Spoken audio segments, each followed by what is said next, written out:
But I don't care, like if I do the first projection of the pair, I don't care what the second part of this pair is. Okay? You don't need to compute it even, I don't care. I want just the first component. So it can be lazy in some sense by just giving me really the value of the first part, but not even touching the second. So conjunctions have two readings essentially. Okay, so this is one reading. It's what we call an eager pair or a simultaneous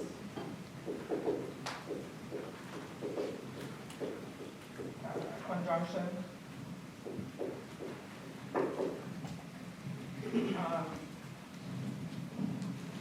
But in linear logic, we actually have also another reading of the pair, which corresponds more closely to what you've seen in intuitionistic logic to begin with, where we have pairs and projections. So we had this elimination rule that says, out of a conjunction, you get the first component of the conjunction and the second component. Yeah. So we've seen like two rules where the elimination rule is written as like a let form. Yeah. So for example, this one, and then previously in model logic we saw it in the box, and then if we also look at disjunction, it's also the same. So my question is, why does n not written in a similar let form? In structural logic, in intuitionistic logic? It's an alternative, you could. Yes. It's a particular choice. Is there any reason why we don't unify everything to the So I'm not a historian of mathematics, okay, so this is, I guess, something you can ask my husband, who's a philosophy of mathematics professor. But I don't know why Jensen picked the formulation that says A and B, out of A and B you get the A, which is like the elimination form, and not the net form. Both of them are locally sound, locally complete. So there's, on the surface of things, there's, like from a logical point of view, maybe the projections are slightly simpler as rules in logic, because you don't have to talk about these assumptions, but it doesn't seem to me a good reason why you pick one over the other. I mean, from a programming point of view, I would probably prefer this rule. So, I mean, while in OCaml you have also projections, like first and second projections. I would say I often, when I teach OCaml, right, then I don't talk about that. I always emphasize pattern matching. And this is really a form of pattern matching. So, and I mean, as the case rule is a form of pattern matching.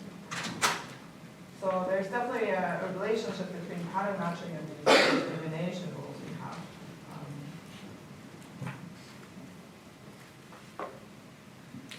That's all I can say to it. Okay. So this is our simultaneous conjunction, but there is a different conjunction. And it's also present. And that would be the alternative conjunction.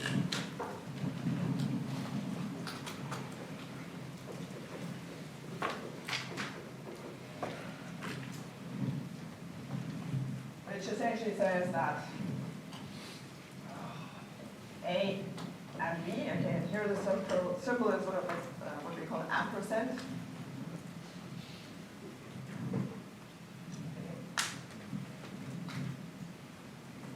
And that means we need to prove A is true, and we still need to prove B is true.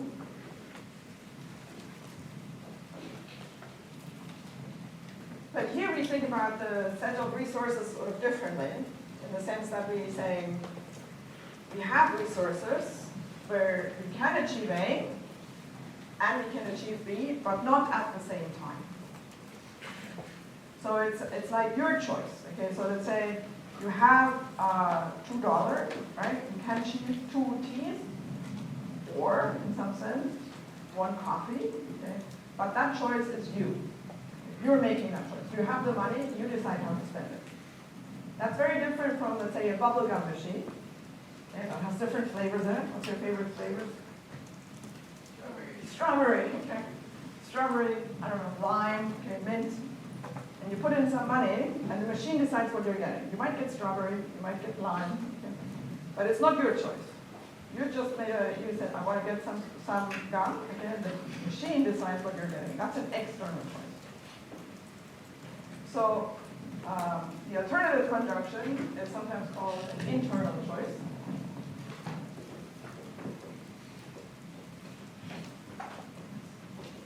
Okay. And it is also related to lazy pairs.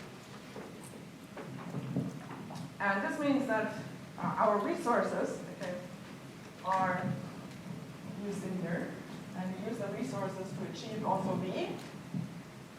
So we can achieve both, just not at the same time. So the elimination rule for this would be that saying, if I have A and B,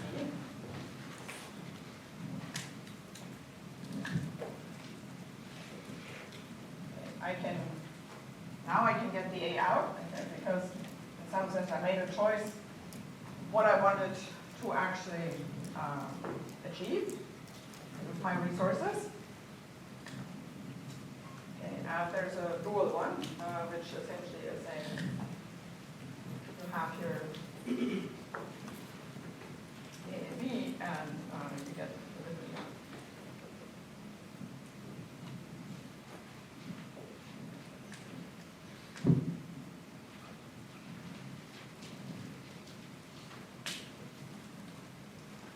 So yeah, so this is sort of your choice, okay, what you're making, and the external choice would be the disjunction.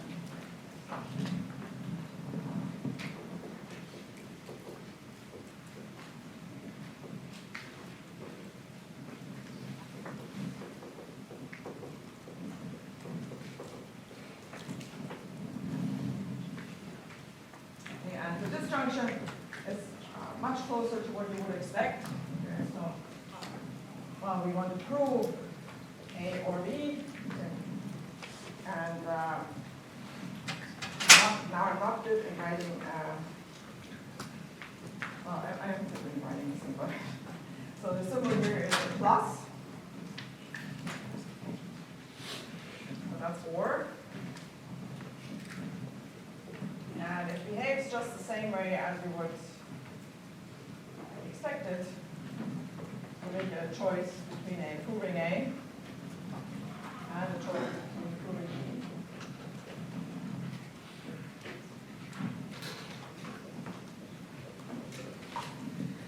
Also called plus. And in the elimination rule, you have to be a little careful, but the elimination rule is what you would expect. Again, in one of these let elimination, yeah? I have two questions. Yes? First, what's the difference between the delta again? Sorry? Why did the delta become? Okay, because I didn't have enough coffee.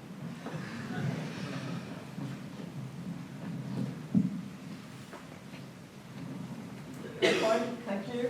The second question is, in the conjunction notation rule, how do we get to keep the same contact? It should become here.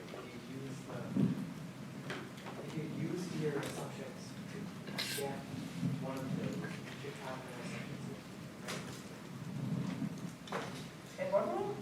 In those two rules, like if you had used your assumptions to get one of these out, you should have any more assumptions. Yeah. Ultimately, you will not use it. Right, so if I use introduce, for example, if I introduce and then eliminate, I will have used exactly this branch, and this is the part I'm going to use as a witness. So it preserves the list of assumptions and it preserves computability. Because it's the first of a projection, and it will preserve all the context here. It's just that this one here is unused. Yeah, makes sense. Yeah? But they're different. But they're- Delta 1 and No, Delta 2. they're the same. They're the same. Oh, they're the same. They're the same because the reading is that I have like enough resources to achieve both, but I will make a choice. Okay. During runtime, I will make a choice which one what I'm going to do. Yeah. So then it's one or the other. It is in substance one or the other, eventually. but not both, yeah. Eventually it will be one or the other. Mhm. Okay. I think kind of a related question, are these internal choice rules locally defined? Yes. Okay, so why? Okay, well, let's stack them on top of each other. Okay. So I introduce and eliminate. So I must say that I already had a proof of A. And maybe I have a proof of A. But where's your proof of B go? Doesn't matter. It's not used. But it doesn't Proofs, the proofs don't have to be used. Assumptions have to be used. But for local style, so I thought that we wanted to get back what we started. Yeah, and we did, right? We started with A true. And even in the intuitionistic setting, right? We didn't use the fact that he was true. He was just there, but it wasn't something we used. But doesn't it disappear from? Well, here nothing disappears. So that's the difference essentially to the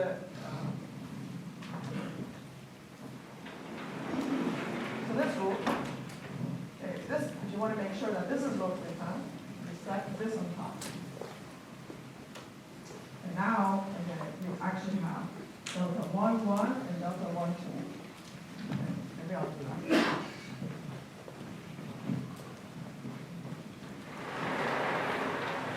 And so there I will have delta 1, 1 of A2, delta 1, 2 of B2, and so I have a join between 1, 1, 1, 2 of A, answer B, 2.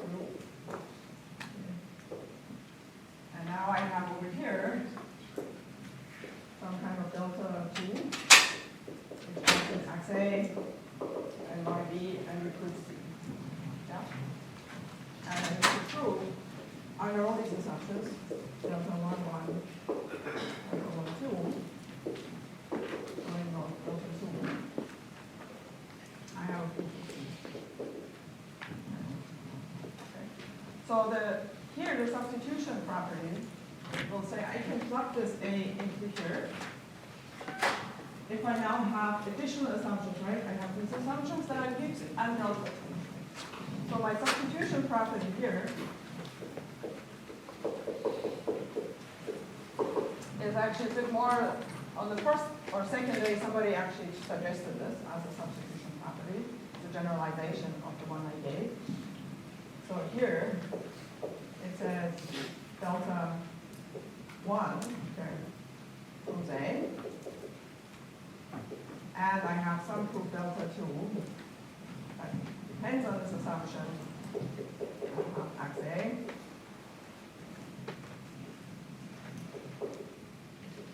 proves C true, then I will have a proof of delta 1 combined with delta 2 to prove C. Right, because I use these assumptions to prove in C, and then I have delta 1 that I use for A. If I want to eliminate the use of this assumption, and at some point I refer to X, I'm not referring to X, I'm going to build that proof, and that requires that I spend delta 1. So now I must spend delta 1 and delta 2. So when I plug this guy in for this, right, I now have delta 2 and delta 1, 1. In order to achieve C. But then I need to also plug this guy in. So I mean I have in the end delta 1, 1, delta 1, 2, and delta 2, which is exactly what I have down here. And that brings me to these associativity properties that Ricardo was mentioning, because you need to sort of sometimes like move things a little bit around, but intuitively just combine all of them. So yes, we will have a different, there is a different kind of substitution that are behind it than what we had before, how we can compose these proofs. But in this case here, it is actually simpler, right? Because we don't need to, here in this case, we actually did use all the assumptions, right? All the tree information we did use. In this case here, we're just abandoning and throwing away whatever B was doing. Because we say, okay, you were really only interested in the first part of the pair to begin with. So I only compare, I'm lazy. When I compute the first part of the pair, I'm not going to even look at the second part. So I'm throwing, it's essentially throwing away parts of the proof or a program. You can never recover it. So it's like almost like this.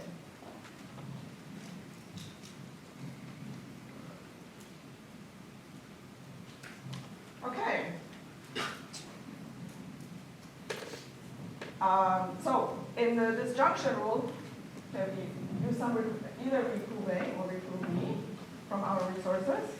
And the elimination rule, we need to be can also revisit. So reproving C, reproving sub C, and intuitively we have here A plus B. Okay. And then we need to somehow say, okay, we assume A, we can proceed, and we assume C, we can also prove C. Okay, so that looks similar to what you've seen.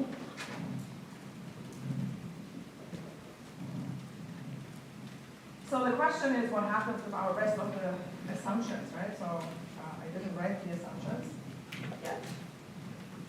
So we will use some assumptions or resources to prove the disjunction. Yeah. Okay.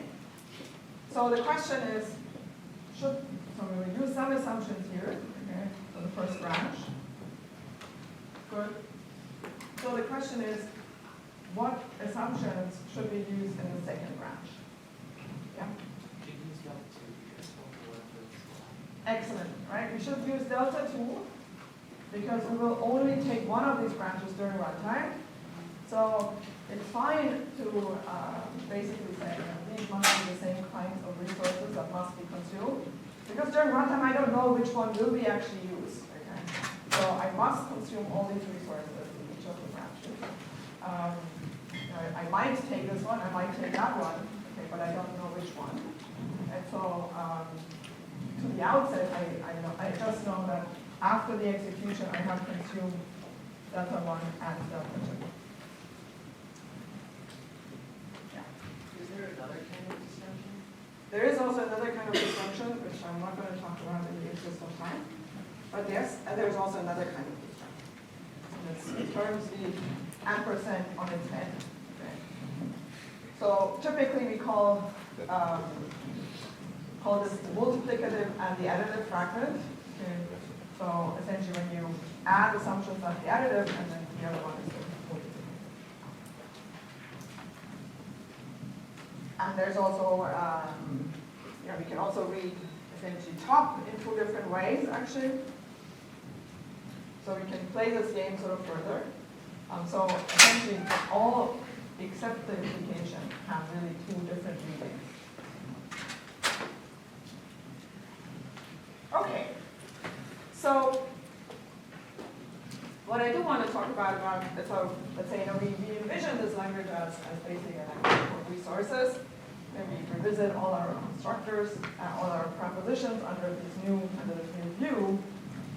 But you might want to say, well, okay, that sounds good, okay, but really I would like to also still have the power to express my previous properties, okay, where I have contraction and weakening. I don't want to always work in this logic where I have give up weakening and contraction. Okay? I want to have both, because this is clearly less powerful than what we had previously. So the question I want to talk about a little bit is how can I have both?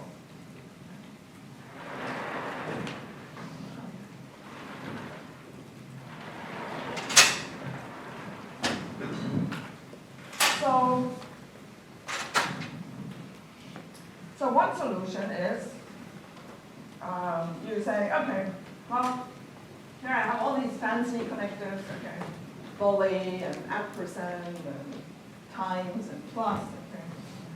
Let's just add in also my horseshoe and my veg and my v, okay.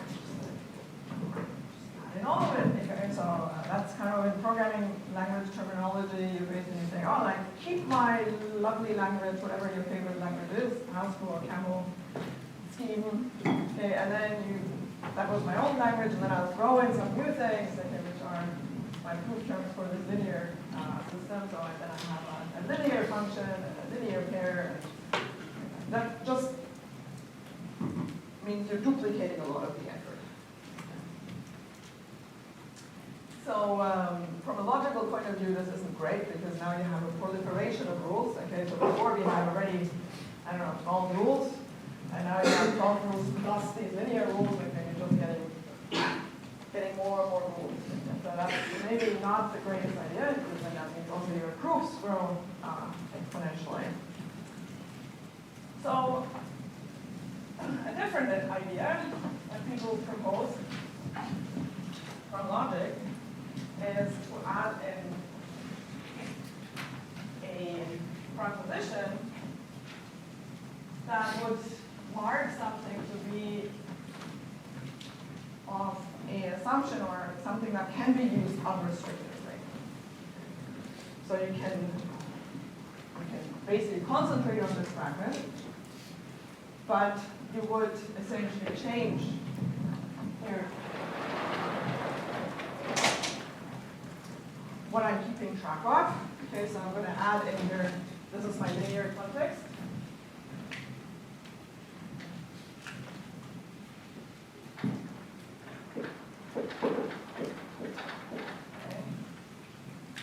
And now I'm going to keep track also of things that have weakening in it, so I'm going to call it structure. Okay, so here I do have weakening and contraction, and here I don't. Yeah. Just to confirm, the use of the semicolon here to delineate between two environments is distinct from the use of the semicolon to denote the point. Yeah, let's write it bar, so we don't confuse ourselves. Thanks. But in previous lectures, before we had this disjoint union, That's right. we were using the Yeah, semicolon yeah, to denote indeed, yeah. two distinct environments Yes. on the level sequence. Absolutely, Thanks. yes. I should, when I give these lectures, keep my notation straight. This is the notation we're using in this paper. Very good observation. Okay, so we want to keep them separate. Okay, so I'm going to allow things here to live, okay, and here, and I'll put them all in persist. Okay.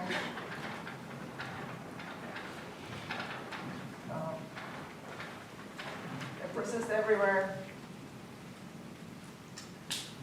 And so then what I need a way of saying that, be something of this structural form. And we now essentially think of this as valid and this as true. So that's a different way of thinking of this. Okay, so here gamma essentially, as before, as we've seen for the modal lambda calculus, okay, this has things in it being valid. It's structural. So it has weakening and contraction. And this is a true. But unlike with the modal logic, where you have box, this will be substructural.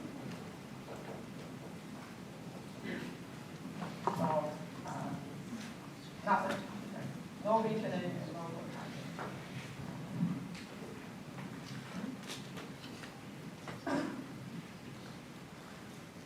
You mean a bar there, right? I mean a bar thing, sorry. And we're only proving it true, as we did also in the modal lambda calculus. Yeah. How do things move between structural complex and assumption? Very good. So we need something to move. Okay. So for that, basically we introduced a proposition which is called an exponential.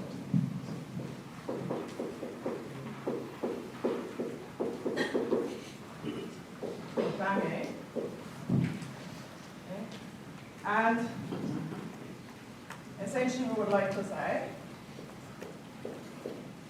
okay, that if you have here something, which is, if you want to prove line A to be true, it cannot depend on any linear assumptions, okay, because linear assumptions need to be spent. Okay? So this needs to be empty, okay, and that means we prove A true to under no linear assumptions. This might look already a little familiar to the box rule. Okay, where the box, this was called box A. It did have some additional assumptions in here that we then dropped because we wanted to make sure that what we were proving was true everywhere. Now the change here is that we do require this to be empty because we think of our assumptions as resources. Okay, we must have spent them.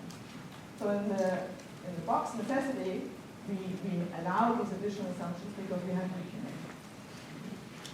Yeah. And the way that we get exponential A on the right-hand side is because every time we add something to the right, we are allowed to add something to the top. You mean, how do I get it on the left-hand side? Yeah, like or to get A bang on the right.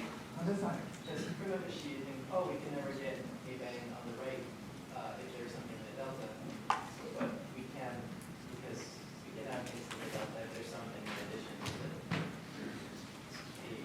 Yeah, I mean, you can basically, either it might be gamma, okay, we'll see how things get into gamma, or it might be also an assumption in delta that we prove. So, I know, it's not, yeah, I'm sorry, well, it can't be in here, but this is essentially like a valid proposition, like A implies A, for example, or something. Essentially, this would say that it can reproduce this proof multiple times. Yeah. And the elimination rule looks very much like what the net box elimination rule was, right? Say if we have some resources that we're using for line A, and we have some other resources that now we can add A to our list of assumptions. Now A is valid.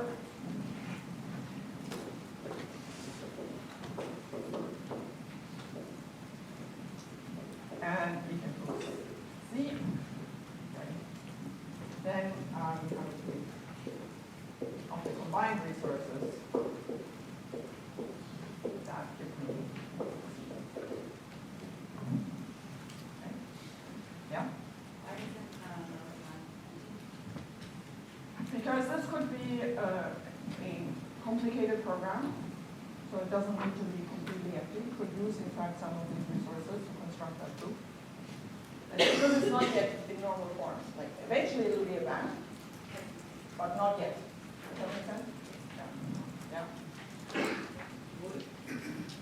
Sorry, what's the intuition behind this being called exponential and generally this being called linear? The substructure being called linear. So this is called exponential because we can literally duplicate it. I mean, this is like literally you can reuse it as often as you like. So this is kind of the idea behind the band. The idea behind calling it substructural, if I understand your question, is really that it's a sub-lattice. I mean, the properties you have, the structural properties you have, are a subset of the ones that have for additions to take. Yeah, the substructural made sense. I don't quite get why it's called linear. So Giovanna came up with this notation, so he's still alive, so you can still ask him. It doesn't really mesh with other math concepts of linearity to me, so. Yeah. So there's also a question mark, okay, which is essentially corresponds to the possibility. So must have been a hell to typeset this.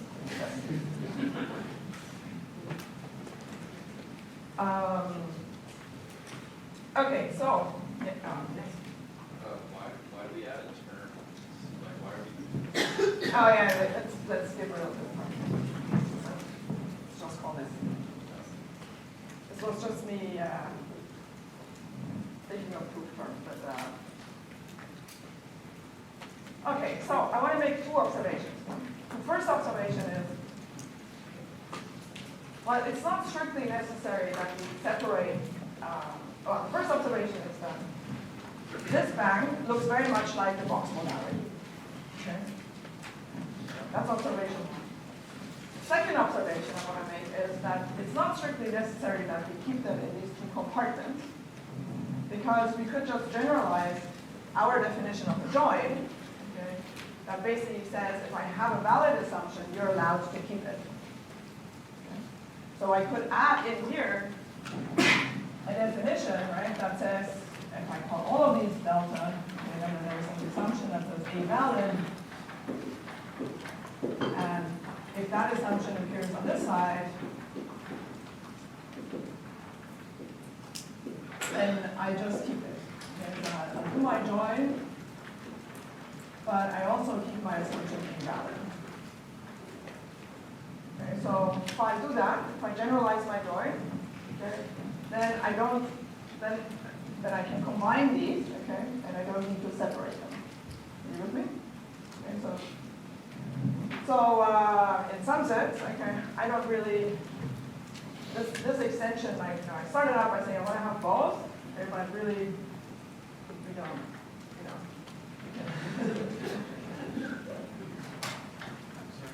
Yeah, so. You said in the generalization, are you saying that we have two kinds of different?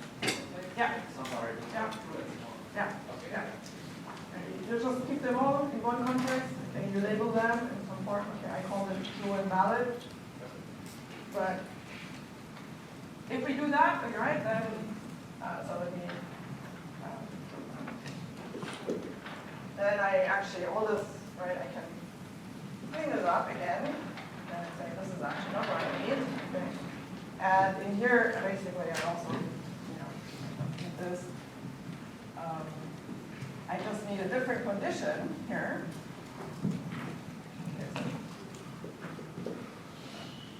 Right? I still need a condition that says I should have here only things that are weakenable, right? Because this gamma is weakenable. So in here, I basically think of it as a condition that will, I'm going to call this W, okay? But essentially says that gamma W means gamma only contains a valid assumption. Yeah.